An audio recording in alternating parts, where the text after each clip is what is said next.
Muy buenos días, mis amados hermanos. Qué maravilloso una vez más poder estar, obviamente, con cada uno de ustedes por medio de esta transmisión virtual, y vamos a compartir la palabra del Señor, no sin antes tener un tiempo de dirigirnos al Señor en oración. Oremos, acompáñenme por favor en unas palabras de oración.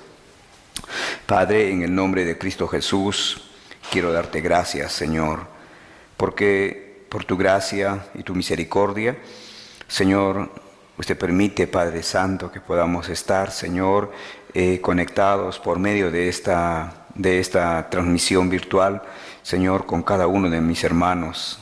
Y, Señor, en tu gracia y en tu misericordia, también permite que otras personas que aún tal vez no sean creyentes, pero por favor, Señor, tal vez tengan algún interés, Señor, en poder conocer acerca de la palabra, acerca de ti, Señor. Por favor, te suplicamos y te rogamos, ten misericordia, toca sus corazones, Señor, que tu gracia, Señor, tu amor para con ellos, Señor, se manifieste, Padre Santo, cada día, Señor. Estoy seguro que sí, Señor, pero Padre, oramos para que los convenza, tu Espíritu Santo los convenza de justicia, de pecado, de juicio, y puedan ellos, Señor, tomar la decisión de arrepentirse y entregar su vida a ti, Señor. Padre, en el nombre de Jesucristo, oramos agradecidos así, amado Señor. Amén y amén. Amén. Bien, en esta mañana vamos a leer el libro de Segunda de Reyes, capítulo 17, Segunda de Reyes, capítulo 17, en el verso 1 en adelante. La palabra del Señor dice: en el año 12º de Acaz, rey de Judá, comenzó a reinar Oseas, hijo de Ela, en Samaria, sobre Israel, y reinó 9 años. E hizo lo malo ante los ojos de Jehová, aunque no como los reyes de Israel que habían sido antes de él. Contra éste subió Salmanasar, rey de los asirios, y Oseas fue hecho su siervo, y le pagaba tributo. Mas el rey de Asiria descubrió que Oseas conspiraba, porque había enviado embajadores a So, rey de Egipto, y no pagaba tributo al rey de Asiria, como lo hacía cada año. Por lo que el rey de Asiria le detuvo y le aprisionó en la casa de la cárcel. Y el rey de Asiria invadió todo el país y sitió a Samaria y estuvo sobre ella 3 años. En el año 9 de Oseas, el rey de Asiria tomó Samaria y llevó a Israel cautivo a Asiria y los puso en Jalach, en Jabor, junto al río Gozán, y en las ciudades de los medos.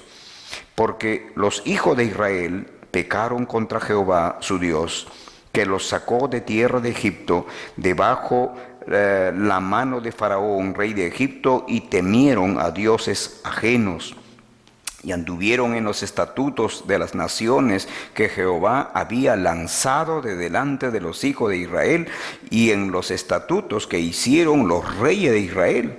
Y los hijos de Israel hicieron secretamente cosas no rectas contra Jehová su Dios, edificándose lugares altos en todas sus ciudades, desde las torres de las atalayas hasta las ciudades fortificadas. Y levantaron estatuas e imágenes de acera en todo collado alto y debajo de todo árbol frondoso, y quemaron allí incienso en todos los lugares altos, a la manera de las naciones que Jehová había traspuesto de delante de ellos, e hicieron cosas muy malas para provocar a ira a Jehová. Mis amados hermanos, es verdad que nosotros hablamos del amor de Dios y siempre lo vamos a manifestar, siempre lo vamos a decir, porque la palabra nos dice que Dios ama a su pueblo, Dios ama al pecador, Dios ama al hombre, Dios ama a su creación. Recuerde, la Biblia dice que Dios es amor. No debemos olvidar ¿no? Este mensaje que nos da el Señor a través de su palabra, su amor para con nosotros, en que aún siendo pecadores, fíjese, Dios mostró y lo demostró, ese amor práctico, ese amor incondicional, lo demostró.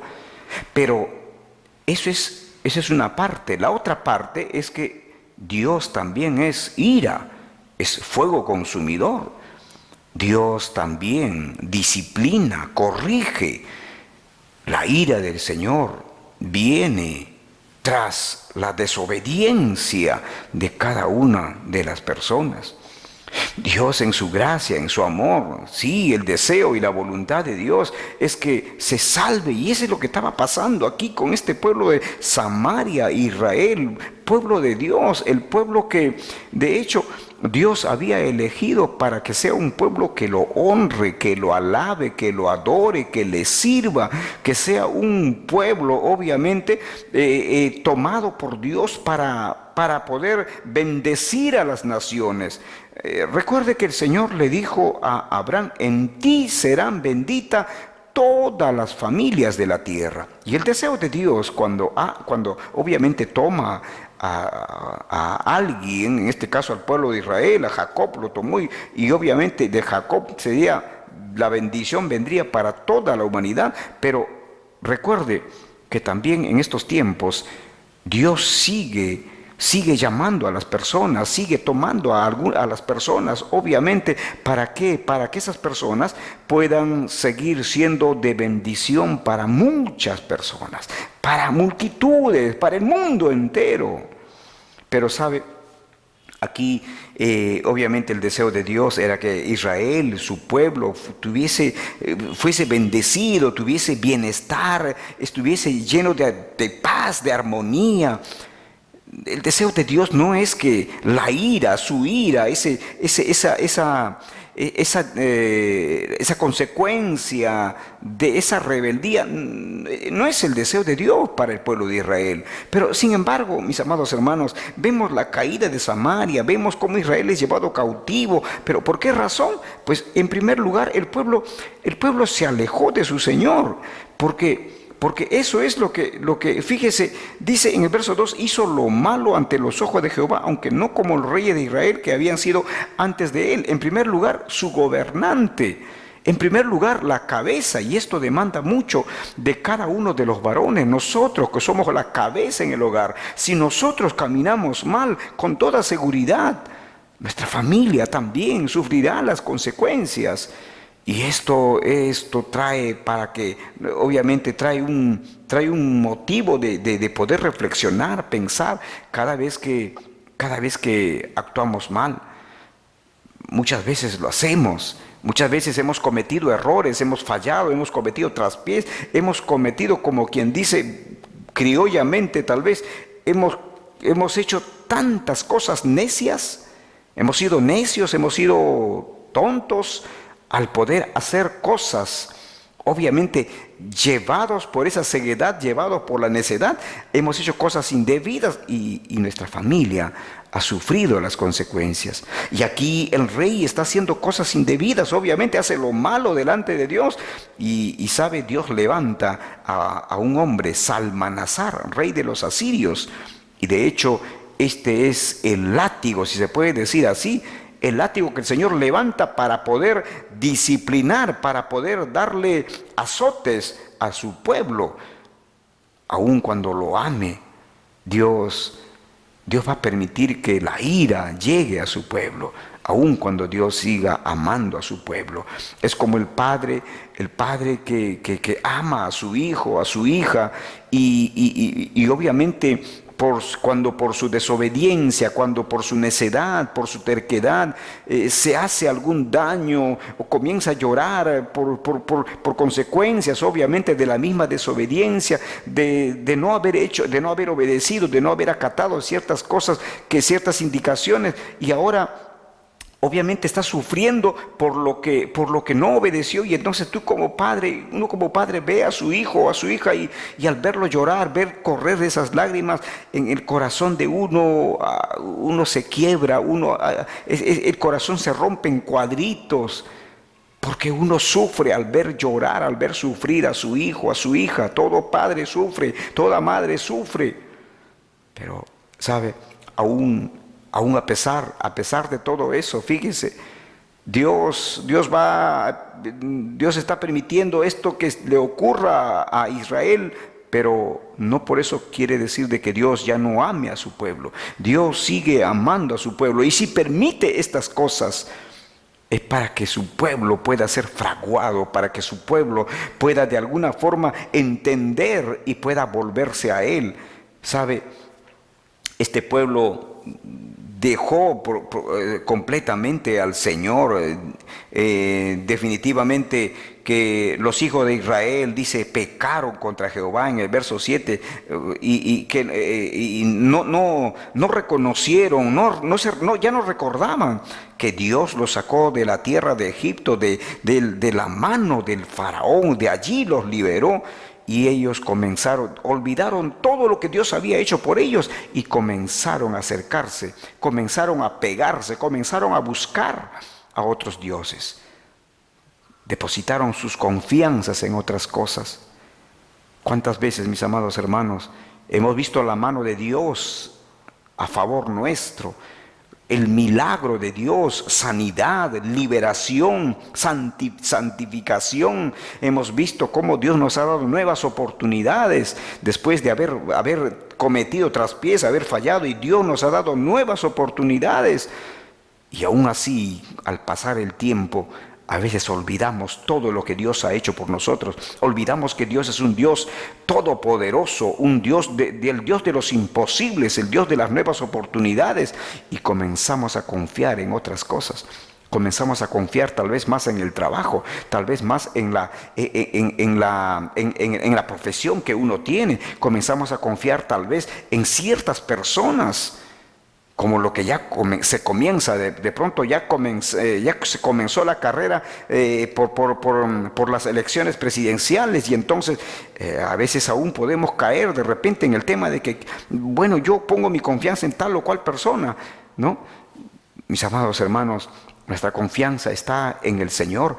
Dios guiará, obviamente, y el Dios es quien va a colocar a una persona. Definitivamente Dios va a colocar a una persona. Ahora, cada uno obviamente toma sus decisiones en el momento de la elección, pero internamente en el corazón mi confianza no está en ninguna de las personas. Mi confianza está en el Señor. A Él le sirvo, no es a una persona en particular realmente a quien yo tengo que temerle o a quien tengo que estar confiando en Él, sino mi confianza está en el Señor.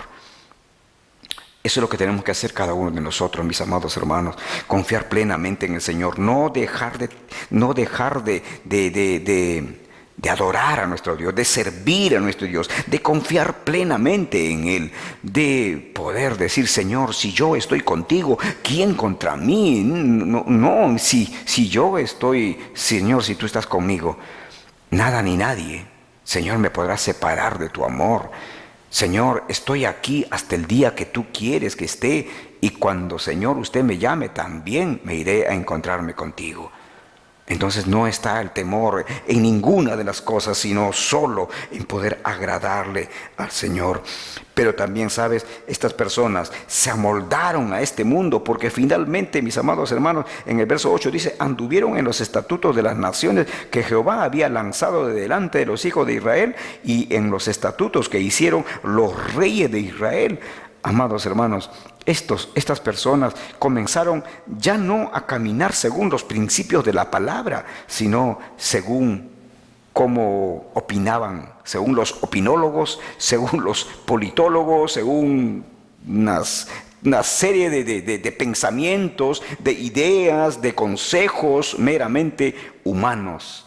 Y ya no caminamos por la palabra. La Biblia me dice qué es lo que tengo que hacer. La palabra me dice qué es lo que tenemos que hacer.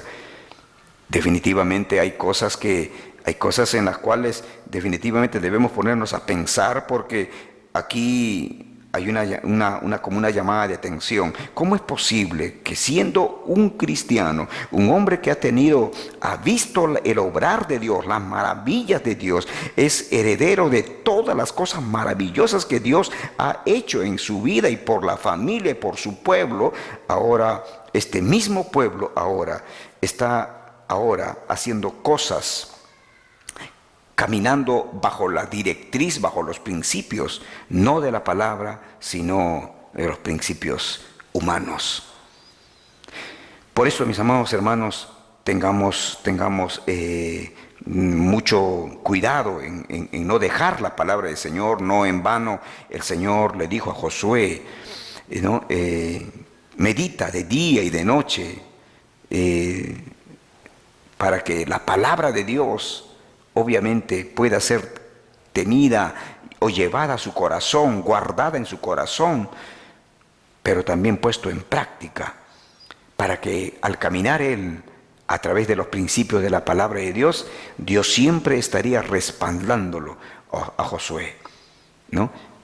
Y termina diciéndolo: esfuérzate, tú tienes que ser muy valiente. ¿Valiente para qué? Para considerar los principios de la palabra en su vida, para que la mundanalidad, para que las cosas o los principios de este mundo no puedan llenar su corazón y no pueda él dejarse arrastrar por ello. Porque tal vez muy subliminalmente pueden de pronto comenzar a venir ciertas ideas, ciertos consejos, ciertos mensajes, y nos podemos dejar llevar por ello. El Señor nos dice: considera la palabra de Dios, porque por ella obviamente es que nosotros vamos a adquirir sabiduría, vamos a adquirir obviamente un buen final, ¿no? Un buen final, porque dice lo que dijo, fíjese: esfuérzate y sé valiente, porque dice, sé muy valiente para cuidar de hacer conforme a toda la ley que mi siervo Moisés te mandó. No te apartes de ella, ni a diestra ni a siniestra, para que seas prosperado en todas las cosas que emprendas. Nunca se apartará de tu boca este libro de la ley. Nunca se apartará de tu boca este libro de la ley. Que sea la palabra del Señor, mis amados hermanos, aquel que nos dirija, aquel que dirija nuestras vidas, porque con toda seguridad, si nosotros estamos en Cristo Jesús, entonces todo está garantizado, todo está garantizado. Mis amados hermanos, pongamos nuestra confianza en el Señor. Y si alguno de nuestros amigos está observando en esta mañana, decirles, pues debemos entender que nosotros, nuestra naturaleza, nuestro corazón, siempre se inclina a hacer lo malo. Así como este pueblo comenzó a hacer lo malo delante de Dios, aun cuando haya visto, haya entendido de repente, pero sabe, no quiso, simplemente su corazón simplemente se desvió de la ruta, de la verdadera ruta, del verdadero camino, se desvió. Hoy muchos de nosotros nos desviamos. Usted se desvía. Usted, para estar en el verdadero camino, tiene que tener a Cristo Jesús en su corazón. Si usted no lo tiene, ¿por qué no hace una oración y le dice: Jesús, ven a mi corazón? Le dices: Señor, perdóname por haberme desviado, por no estar en el camino correcto. ¿Y cómo sé que no estoy en el camino correcto? Porque no tengo a Jesús en mi corazón. Nunca me he arrepentido, nunca le he pedido perdón a Dios y diciéndole: Señor, perdóname, soy un pecador. Ahora, Señor, te pido que me perdones. Señor, me arrepiento de todos mis pecados y ven, Jesús, a mi corazón. A partir de hoy, Señor, por favor, vive en mí, vive en mi corazón. Seas tú el único Rey de mi vida, el único Señor de mi vida. ¿Puedes decirlo eso? Si estás de acuerdo con poder, obviamente, encaminarte por el sendero correcto, ven a Jesús y encuentra no solamente el perdón de Dios, sino la salvación para tu vida. Que Dios te bendiga, que Dios te bendiga. Vamos a orar. Padre, en el nombre de Jesús quiero agradecerte por este tiempo, Señor, especial, Y usted, Señor, en su palabra nos da a conocer que usted, Señor, también, Señor, Señor, ejerce disciplina, Señor. La ira suya viene cuando, Señor, realmente el hombre, Señor, en su necedad simplemente hace lo malo Señor, y no quiere saber nada de ti, Señor. Aún de repente, habiéndote conocido, habiendo oído de ti, no obedecerte, no amarte, no adorarte, no rendirnos ante ti. Por eso, Señor, ruego y suplico, Señor, por favor, que cada uno de mis hermanos y amigos y yo mismo, Señor, Padre, venimos a ti para pedirte que nos perdones de todos nuestros pecados. Límpianos, Señor, por completo, Padre. Y, Señor, hazte real cada día en nuestro corazón, Señor, por favor. Padre Santo, ayúdanos, Señor. En el nombre de Jesucristo oramos agradecidos así, Señor. Amén y amén. Amén.